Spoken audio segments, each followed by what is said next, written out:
Hello and welcome back to the vision digital education. Hi friends, હું છું સંદીપ બોરેચા. ધોરણ 12 વિષય અર્થશાસ્ત્ર, ચેપ્ટર નંબર આજનો જે છે આપણું છે એ 8 છે. 8 મતલબ કૃષિ. ધોરણ 12 ની અંદર અર્થશાસ્ત્રમાં કૃષિ વિષય ન હોય અને ઇકોનોમિક્સનો અભ્યાસ કરતા હોય આવું તો બની જ ન શકે. એટલે પ્રકરણ 8 આજનું જે છે એ આપણું MCQ આધારિત કૃષિ ઉપર આપણે અભ્યાસ કરશું, મતલબ ખેતી. મિત્રો, અહીં બનતી સાલવારીની કોઈ પ્રશ્નો હોય કે અમુક પ્રકારના જે લખાણના સ્વરૂપમાં છે એવા પ્રકારના પ્રશ્ન પણ આવવાનો પ્રયાસ કર્યો છે. ટકાવારી છે તો એ બધી વસ્તુ આપણે યાદ રાખવી પડશે. એ મટીરિયલ્સમાંથી આપણે અભ્યાસ કરશું. ચાલો આજે આપણો પહેલો પ્રશ્ન સમજીએ કે ભારતમાં કયા ક્ષેત્રને અર્થતંત્રની કરોડરજ્જુ સમાન દરજ્જો આપવામાં આવ્યો છે? સિમ્પલી છે આ પ્રકારનો પ્રશ્ન હોય તો આપણે સીધો જવાબ આપણે યાદ રાખવાનો છે. ભારત વિકાસશીલ દેશ છે અને વિકાસશીલ દેશની અંદર પ્રાથમિક ક્ષેત્રનું મહત્વ કે પ્રભુત્વ વધુ હોય છે. તો આ દેશની અંદર પણ એમ કહી શકાય કે આજે ભારતની અંદર લગભગ કુલ પોપ્યુલેશનમાંથી 49% ક્ષેત્રમાં જે છે એ રોજગારીમાં જે હિસ્સો છે એ કૃષિનો છે. યાદ રાખજો મિત્રો, રોજગારીની અંદર કૃષિનો જે હિસ્સો છે એ છે 49% છે. વળી ભારત જેવા દેશની અંદર આજે સૌથી વધુ મહત્વનું કહી શકાય એવું હોય તો એ કૃષિ છે. ત્યારબાદની વસ્તુ કહી શકાય કે રોજગારીની સાથે ભારત જેવા દેશની અંદર એમનો રાષ્ટ્રીય આવકમાં પણ હિસ્સો રહેલો છે. મિત્રો, રાષ્ટ્રીય આવકની અંદર આપણે કહીએ તો 2011-12માં આનું પ્રમાણ છે એ 13.9%ની આસપાસ છે. રાષ્ટ્રીય આવકમાં મોટાભાગની આપણી નિકાસજન્ય વસ્તુઓ છે એ કૃષિ સંલગ્ન છે. એટલે ભારતની અંદર સૌથી વધુ રોજગારી આપતું ક્ષેત્ર, રાષ્ટ્રીય આવક ઓછી છે પણ રોજગારી આપતું ક્ષેત્ર સૌથી વધુમાં વધુ હોય તો એ કૃષિ હોવાને કારણે કહી શકાય કે કૃષિ છે એ ભારતની અર્થતંત્રની કરોડરજ્જુ સમાન છે. નિકાસમાં મારે તમને કેવું હોય તો નિકાસની અંદર પણ આનો હિસ્સો છે 18%ની આસપાસ સમથિંગ જે છે થવા જાય. નિકાસમાં હિસ્સો, કુલ નિકાસો જે આપણી છે એ કુલ નિકાસમાં એમનો હિસ્સો માફી ચાહું છું 14% જેવો હિસ્સો આમાં બતાવવામાં આવ્યો છે. એટલે 14% જેટલો હિસ્સો છે એ નિકાસ કૃષિજન્ય પાકોનો છે. એટલે યાદ રાખજો, ભારતમાં અર્થતંત્રની કરોડરજ્જુ બેકબોન તરીકે ઓળખવામાં આવ્યું કે ભારતનું અર્થતંત્ર જે ઊભું છે ને એ પ્રાથમિક ક્ષેત્ર ઉપર આખે આખું ઊભું છે. નેક્સ્ટ, ભારતમાં કયા વર્ષથી ઔદ્યોગિકરણના પ્રયાસો કરવામાં આવી રહ્યા છે? મતલબ કે પ્રયાસો કરવામાં આવ્યા તો આમ તો આપણે કહી શકીએ 1991 સાલથી આપણે દેશમાં આર્થિક સુધારાનો યુગ શરૂ થયો. મિત્રો, આ ખાસ યાદ રાખજો, આર્થિક સુધારા તમને પૂછવામાં આવે, આર્થિક સુધારાનો યુગ તો એ હશે 1991 કે જે સમય દરમિયાન ભારતમાં 3 પ્રકારની વસ્તુ લાગુ પડી: ઉદારીકરણ, ખાનગીકરણ અને વૈશ્વિકીકરણ. યસ, આ 3 વસ્તુ છે ને એ 1900ના સુધારાના આસપાસની વાત કહી શકાય. પણ ભારત દેશ આઝાદ થયો ને તો આઝાદીના કહી શકાય કે પ્રારંભિક તબક્કાની અંદર દેશની અંદર સૌથી વધુ જેમાં કહી શકાય કે ઉદ્યોગોને લાભ આપો, ઉદ્યોગોને વિકસિત દેશના રોલ મોડલને અપનાવીને આપણે પણ વિકાસ કરવો હોય તો ઉદ્યોગોને પ્રોત્સાહન આપવું જોઈએ. સરકારને એવી આશા કે અપેક્ષાઓ હતી કે ઉદ્યોગોનો વિકાસ થવાથી ઉદ્યોગોને કાચા માલની જરૂર પડશે. એટલે ઉદ્યોગોને કાચા માલ કૃષિમાંથી પ્રાપ્ત થશે અને કૃષિ ક્ષેત્રે હરિયાળી ક્રાંતિ આવશે. પણ વાસ્તવમાં એ પ્રમાણે આપણે જોઈએ તો આપણને સફળતા એટલી પ્રાપ્ત થઈ નથી. પણ હકીકતમાં 1956થી કહી શકાય કે દેશની આ બીજી પંચવર્ષીય યોજના હતી કે જે આયોજનનો બીજો ભાગ હતો. ત્યારથી દેશની અંદર ઉદ્યોગોને વધુ મહત્વ આપવાની નીતિ અપનાવી. સાલવારી ભૂલતા નહીં મિત્રો, નોટ 1956 નોટ કરી લેજો. ભારતમાં સૌથી વધુ રોજગારી કયું ક્ષેત્ર આપે છે? તો મિત્રો તમે યાદ છે હમણાં જ આપણે વાત કરી ખેતી. ખેતી લગભગ દેશના કુલ રોજગારીમાં એમનો હિસ્સો છે 49%. એટલે ભારતમાં સૌથી વધુ રોજગારી આપતું ક્ષેત્ર જે છે એ છે કૃષિ છે. નાબાર્ડ, નાબાર્ડ આમ તો એનું પૂરું નામ પણ મિત્રો યાદ રાખજો. નાબાર્ડ છે એ એક પ્રકારની સંસ્થા છે જે national bank four agriculture and rural development કહી શકાય. તો ગ્રામીણ ક્ષેત્રે જેને કહી શકાય કે નાબાર્ડની રચના થવાથી આજે બેન્કિંગ સેક્ટર છે એમાં ગ્રામીણ કક્ષાએ ઘણા પ્રકારના ફેરફારો આવ્યા. મોટાભાગના લોકો કૃષિ ક્ષેત્રમાં હતા રોકાયેલા, એ લોકો અસંગઠિત નાણાં બજારમાંથી આવતા હતા. મતલબ કે એમનું બેંકમાં ખાતાઓ ન હતા. જ્યારે પણ કૃષિની અંદર વર્ષની શરૂઆત થાય, મોસમની શરૂઆતે એની પાસે નાણાંની અછત રહેતી. આ સમય દરમિયાન એમણે નાણું લેવું પડે તો એ પ્રાઇવેટ કે ખાનગી લોકો પાસે કે જમીનદારો કે સાહુકારો પાસેથી ધિરાણ લેતા, જેમાં વ્યાજના દર પણ વધુ હતા. અને મોટાભાગે હિસાબ રાખવામાં પણ ગોટાળા કરવામાં આવતા એ લોકો દ્વારા, એટલે ખેડૂતોનું શોષણ થતું હતું. જ્યારથી નાબાર્ડની રચના થઈ ઇન્ડિયામાં મિત્રો 1982થી, તો આ 1982થી રચના થવાને કારણે કહી શકાય કે ભારતની અંદર RRBS, LDBS આવા પ્રકારની બેન્કિંગ વસ્તુઓ પણ સામેલ થઈ અને દેશની અંદર કૃષિને પ્રાધાન્ય આપવામાં આવ્યું, ખાસ કરીને બેન્કિંગ ક્ષેત્રમાં. એટલે યાદ રાખજો, national bank four agriculture and rural development આ વસ્તુ એની હારે કનેક્ટેડ છે. એટલે કૃષિ સંલગ્ન જે છે, નાબાર્ડ કઈ બાબત સાથે સંકળાય તો યાદ રાખજો મિત્રો, નાબાર્ડ છે એ બેન્કિંગ સાથે જોડાયેલી છે સંસ્થા. 1982માં એની રચના કરવામાં આવી. નેક્સ્ટ, ભારતમાં કઈ પંચવર્ષીય યોજનાથી આર્થિક આયોજનમાં ઉદ્યોગ કેન્દ્રિત બન્યો? હમણાં પ્રશ્ન હતો ને, તો તમને ખ્યાલ છે, એના માટે મેં તમને જ્યારે જવાબ પણ આપ્યો કે દેશની અંદર ઔદ્યોગિકરણની પ્રક્રિયા તમને પૂછવામાં આવી હોય કે ઉદ્યોગો તરફ ધ્યાન કઈ સાલમાં કેન્દ્રિત કરવામાં આવ્યું, તો યાદ રાખજો 1956ની સાલથી. મતલબ બીજી પંચવર્ષીય યોજનાથી દેશની અંદર ઉદ્યોગોને વધુ મહત્વ આપવામાં આવે એ પ્રક્રિયાને પ્રાધાન્ય આપવામાં આવ્યું. કૃષિ ક્રાંતિને બીજા કયા નામે ઓળખવામાં આવે? ખાતર ક્રાંતિ, અનાજ ક્રાંતિ, ધિરાણ ક્રાંતિ, બીજ ક્રાંતિ, આવા પ્રકારના શબ્દો વાપરેલા છે. તો કૃષિની ક્રાંતિને આપણે આમ તો એક શબ્દ વાપરી શકીએ, હરિયાળી ક્રાંતિ, અને એક વાપરી શકીએ સીડ રિવોલ્યુશન એટલે કે બીજ ક્રાંતિ. મિત્રો આ યાદ રાખજો, કૃષિની સાથે જોડાયેલા શબ્દો છે બીજ ક્રાંતિ. મતલબ કે લગભગ કૃષિ ક્રાંતિ આવવાને કારણે ભારતની અંદર હવે પરંપરાગત બિયારણની જગ્યાએ સુધારેલા બિયારણો, હાઇબ્રિડ બિયારણો, બીટી, બાયોટેક આ વસ્તુ કહી શકાય એવા પ્રકારના બિયારણનું આગમન થવાને કારણે થોડા ખર્ચાળતા પણ વધુ ઉપજ આપે એવા પ્રકારના બીજની જે છે એ આગમન થવાને કારણે દેશમાં કૃષિમાં સતતને માટે થયેલો ઉત્પાદનમાં વધારો એને આપણે કૃષિ ક્રાંતિ અથવા બીજ ક્રાંતિ પણ કહી શકીએ છીએ.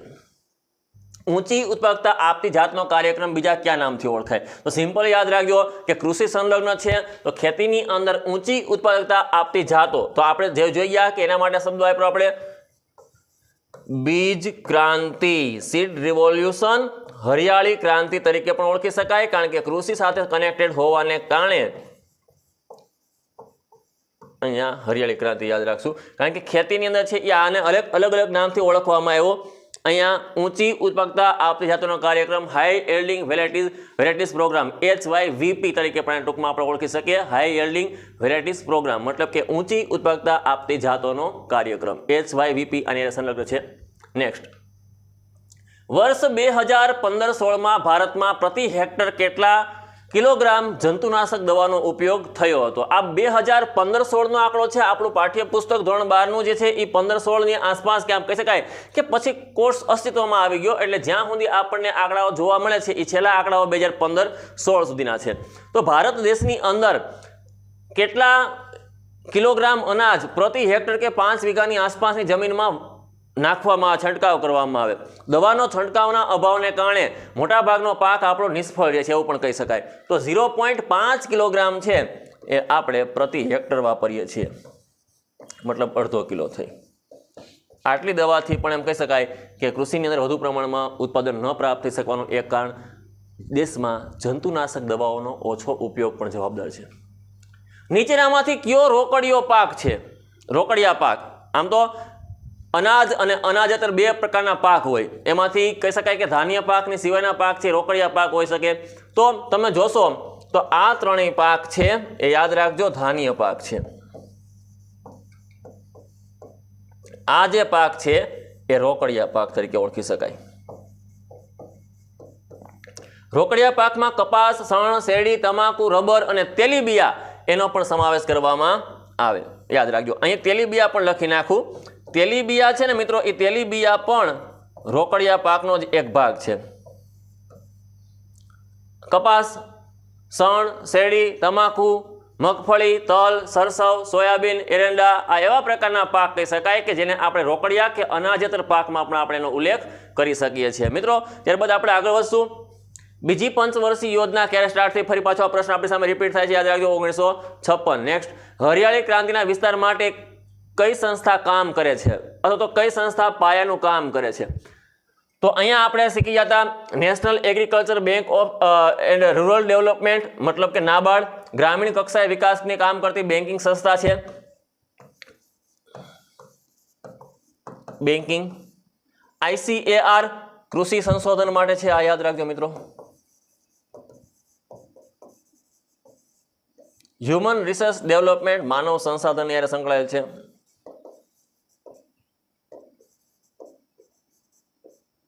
હાવ આ તો કોઈ વસ્તુ બનતી જ નથી, બરાબર. HOW ઘણી વખત ઉમેદવાર શું કરશે તો આમાં H પહેલામાં H આવ્યો, અહીંયા H આવ્યો, RD અને OW આ બે આંકડાના છે, તો આને આપણે પકડવાનો પ્રયાસ કરી એમ કરીને આમાંથી ગમે એ સિલેક્ટ કરતો, પણ વાસ્તવમાં આવું નથી.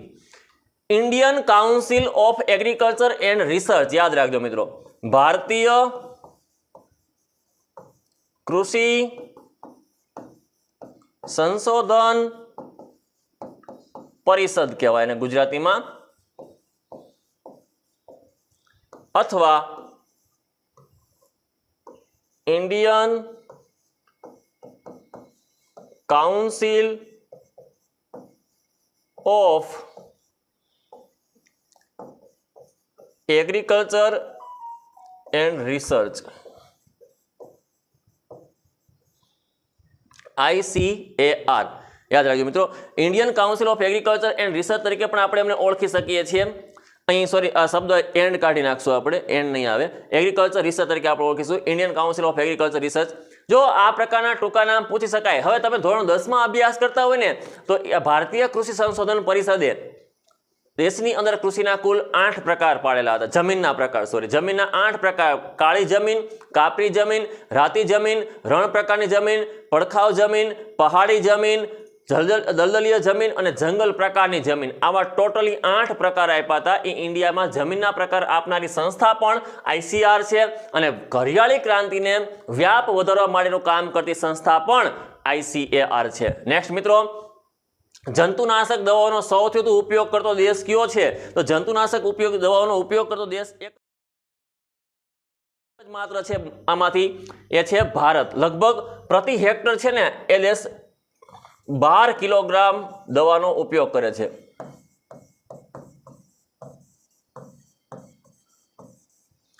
જંતુનાશક દવાનો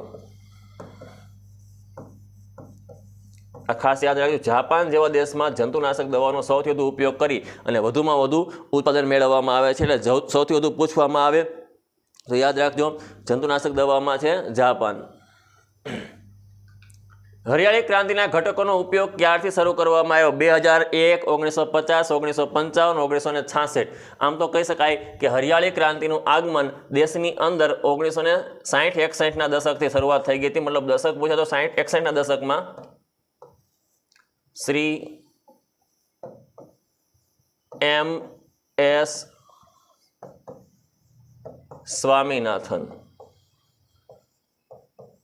સ્વામીનાથનના પ્રયાસથી દેશમાં હરિયાળી ક્રાંતિનું આગમન થયું. હવે જો દશક આપણે કહી શકીએ 60-61નો હોય તો યાદ રાખજો 1966ની સાલથી ભારતની અંદર સાલવારી પૂછ્યું તો પ્રોપર સાલમાં યાદ રાખજો 1966. બરાબર. આ એક એવું વર્ષ હતું ભારતના ઇતિહાસની અંદર કે જે સમય દરમિયાન ભારતમાં મોટા ભાગે વિદેશમાંથી આવતા કૃષિજન્ય પેદાશોની આયાત બંધ થઈ અને નિકાસ હવે શરૂ થઈ. એટલે 1966ની સાલથી ભારતમાં હરિયાળી ક્રાંતિનો શું થયો મિત્રો? પ્રારંભ થયો હતો. સઘન ખેતીનો કાર્યક્રમ ક્યારે શરૂ થયો હતો? તો સઘન ખેતીનો કાર્યક્રમને આપણે સમજીએ. સઘન ખેતી એટલે શું? ખેતીનો એક પ્રકાર છે. ખેતીના કુલ 6 પ્રકાર છે: આત્મનિર્વાહ ખેતી, શુષ્ક ખેતી, આદ્ર ખેતી, સ્થળાંતરિત ખેતી, બાગાયતી ખેતી અને સઘન ખેતી. આત્મનિર્વાહ ખેતી એટલે ખેડૂત પોતાના કુટુંબના ભરણ પોષણ માટે કરતો હોય એવા પ્રકારની ખેતી. શુષ્ક ખેતી એટલે સૂકી ખેતી, વરસાદનું પ્રમાણ ઓછું હોય. આદ્ર એટલે ભીની ખેતી, જ્યાં સિંચાઈની માત્રા વધુ હોય. સ્થળાંતરિત ખેતી એટલે જંગલોને વૃક્ષો કાપી અને કરવામાં આવતી ખેતી. બાગાયતી ખેતી એટલે બાગ બગીચામાં લેવામાં આવતા પાકની ખેતી.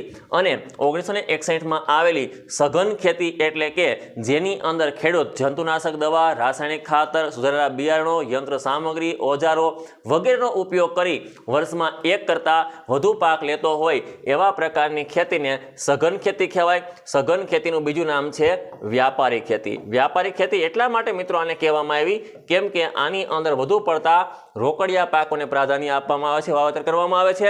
અને આ વસ્તુની શરૂઆત થઈ ઇન્ડિયામાં 1961. આઝાદી સમયે ભારતમાં, હા હમણાં આપણે વાત કરી કે અત્યારે છે છેલ્લા આંકડા પ્રમાણે કહી શકાય કે લેટેસ્ટ આંકડો છે આપણો 49%. વર્તમાન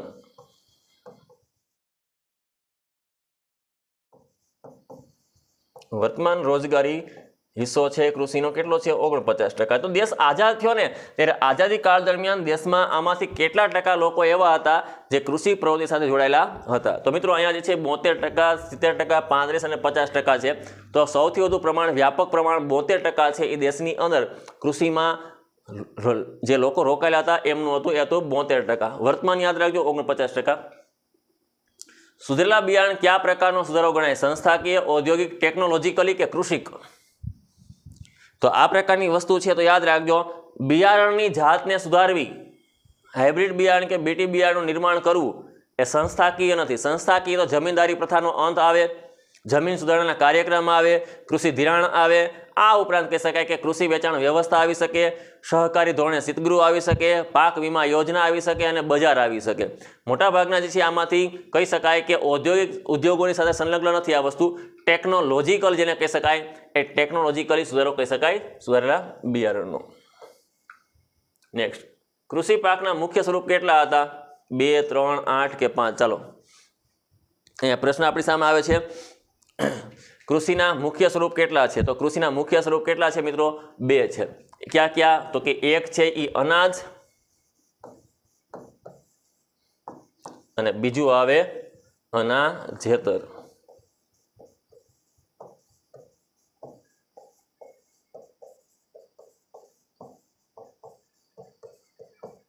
બરાબર, આ 2 યાદ રાખજો।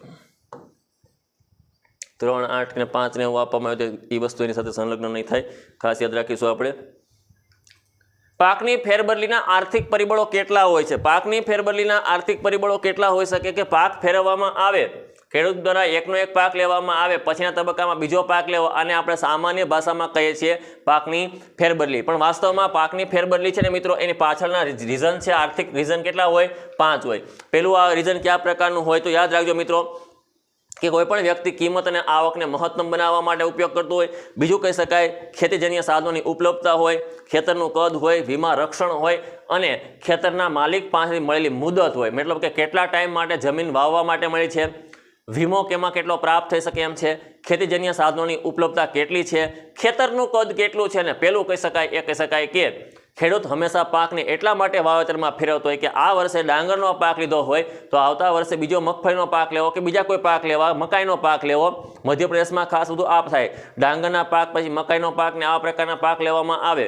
તો એક તો આવકને મહત્તમ બનાવવા માટે હોય, બીજું હોય કદાચ જે છે એ કૃષિમાં મળતી વીમાની સુવિધાઓ એના માટે હોય, ત્રીજું હોઈ શકે ખેતરનું કદ કેવડું છે ને એની ઉપર પાકને વાવવામાં આવે, ચોથું કહી શકાય કે ખેતીમાં વપરાતા સાધનો કેટલા ઉપલબ્ધ છે, અમુક પ્રકારના ખેતીના પાકમાં ટેકનોલોજી કેવી જોઈએ?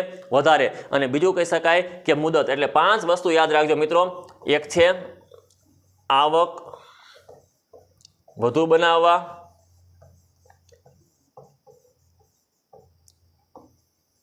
બીજું વીમા કવચ મતલબ વીમાની કેટલી સુવિધા પ્રાપ્ત થાય છે તે, ત્રીજું ખેતરનું કદ,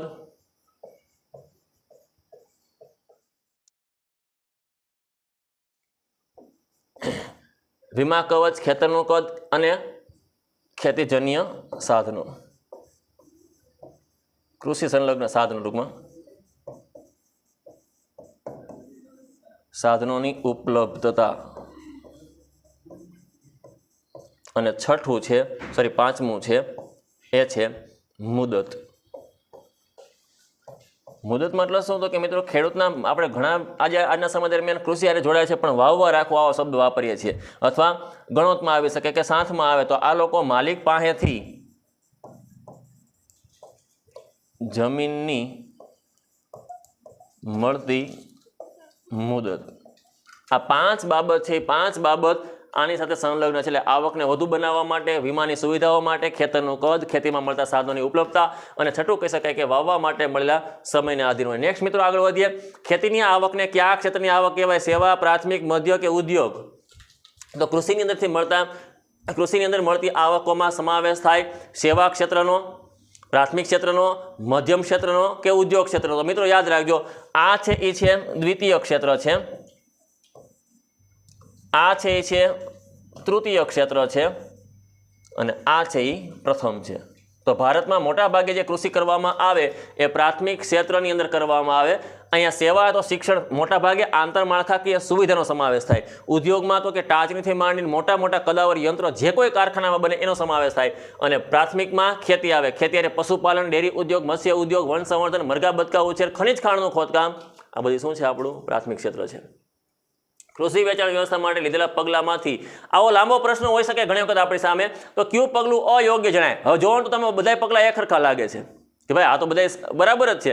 નિયંત્રિત બજારની સ્થાપના કરવી, જમીનદારી પ્રથા નાબૂદ કરવી, પાકના તળિયાના ભાવ નક્કી કરવા, રાષ્ટ્રીય કોઠાર નિગમની સ્થાપના કરવી.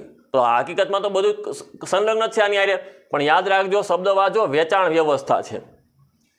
હવે વેચાણ વ્યવસ્થામાં વેચાણ એટલે કે બજારની હારે કનેક્ટેડ છે, તો યાદ રાખજો, નિયંત્રિત બજાર એટલે પાકના ભાવ નક્કી કરવા, તળિયાના ભાવ, ટેકાના ભાવ નક્કી કરવા, રાષ્ટ્રીય કોઠાર નિગમ એને સંલગ્ન છે, મતલબ પાકની સંગ્રહ કરી રાષ્ટ્રીય કોઠાર નિગમમાં. હવે જમીનદારી પ્રથા છે ને, છે તો સંસ્થાકીય સુધારો, પણ એની સાથે બંધ બેસતો નથી મિત્રો. એટલે યાદ રાખજો, જમીનદારી પ્રથા નાબૂદ કરવી એ કૃષિ વેચાણ વ્યવસ્થાનો ભાગ નથી. નીચેનામાંથી કયું પરિબળ સંસ્થાકીય પરિબળ ન ગણાય? જમીનદારી પ્રથા નાબૂદ કરવી, કૃષિ સંશોધન, રયતવારી મહાલવારી પ્રથાને દૂર કરવી, ખેડૂતોને સંસ્થાકીય ખેત ધિરાણ પૂરું પાડવું. મિત્રો યાદ રાખજો, સંસ્થાકીય છે, સમયાંતરે છે. એક એવો વસ્તુ છે આમાંથી જે ટેકનોલોજીકલી છે. તમે આને જોશો ને તો જમીનદારી પ્રથા નાબૂદ કરવી એ શું થયું? સંસ્થાકીય સુધારો છે. રયતવારી અને મહાલવારી, કૃષિ ઉપર ઉઘરાવવામાં આવતા કરને લઈને આ પ્રથાઓ હતી. ખેત ધિરાણ એ પણ કૃષિ સંસ્થાકીય સુધારો છે. આને તમે જોશો તો કૃષિમાં આવેલા ટેકનોલોજીકલ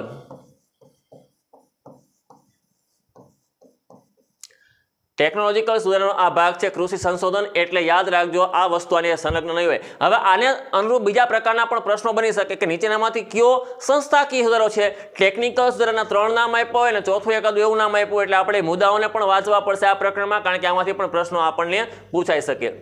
ઓકે, થેન્ક યુની સ્લાઇડ આવી ગઈ છે મિત્રો. અહીંયા આપણે vision digital education application download કરી લો, બાકી હોય તો અને ઇન્સ્ટોલ કરી લો.